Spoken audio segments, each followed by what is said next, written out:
Halo, saya Dr. Christopher Andrian, spesialis gizi klinik. Kali ini saya akan menjawab beberapa pertanyaan dari subscriber di Lifestyle One. Yang pertama dari Bapak John Lennon. Dok, seberapa bahayakah jika sering mengkonsumsi makanan berminyak? Sebenarnya minyak itu masih dibutuhkan loh oleh tubuh kita, tapi harus dengan komposisi yang seimbang, tidak boleh berlebihan. Minyak di makanan kita itu ada dua sumber jenis minyak. Yang pertama adalah minyak jenuh dan yang kedua adalah minyak tidak jenuh. Kita harus bisa membatasi asupan minyak jenuh yang berasal dari minyak kelapa sawit, dari santan, dari mentega, margarin, itu harus kita batasi, tidak boleh berlebihan. Dan kita juga bisa perbanyak kandungan minyak yang tidak jenuh yang berasal dari minyak ikan, yang bisa kita dapat dari ikan kembung, ikan salmon, ikan kakap, bisa juga dari minyak zaitun atau minyak canola. Jadi kita tidak boleh mengkonsumsi makanan berminyak secara berlebihan ya. Lalu pertanyaan selanjutnya dari Ibu Ria Komaria. Dok, kalau sedang program hamil, adakah pantangan makanan yang mengganggu hormon atau kesuburan kita? Sebenarnya pantangan untuk ibu hamil adalah yang paling mutlak harus dipantang adalah makanan yang mentah. Jadi ibu hamil itu dilarang mengkonsumsi makanan mentah dalam bentuk apapun. Itu, jadi harus dimasak. Tidak boleh lalapan, jadi sayurnya juga harus dimasak, harus dalam bentuk matang.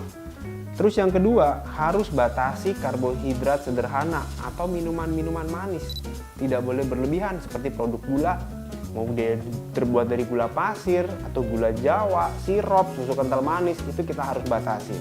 Dan perbanyaklah konsumsi protein yang bisa kita dapat dari susu, dari ikan, dari ayam, daging, tahu, atau tempe. Berikut tipsnya untuk ibu hamil. Terus pertanyaan selanjutnya dari Ibu Ani H.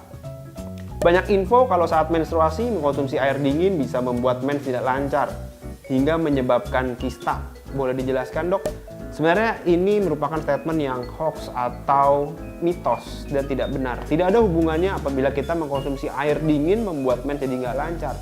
Kenapa? Karena ketika kita mengkonsumsi air dingin dengan suhu kurang lebih misalnya 18 derajat gitu ya, atau 20 derajat, kita minum, masuk ke dalam lambung kita, di dalam lambung pun sudah terjadi penyesuaian mengikuti suhu tubuh kita. Jadi air yang masuk sekitar ukuran memiliki suhu 20 derajat di tubuh kita ketika masuk ke lambung sudah berubah menjadi suhu tubuh sekitar 36 atau 37 derajat Celcius.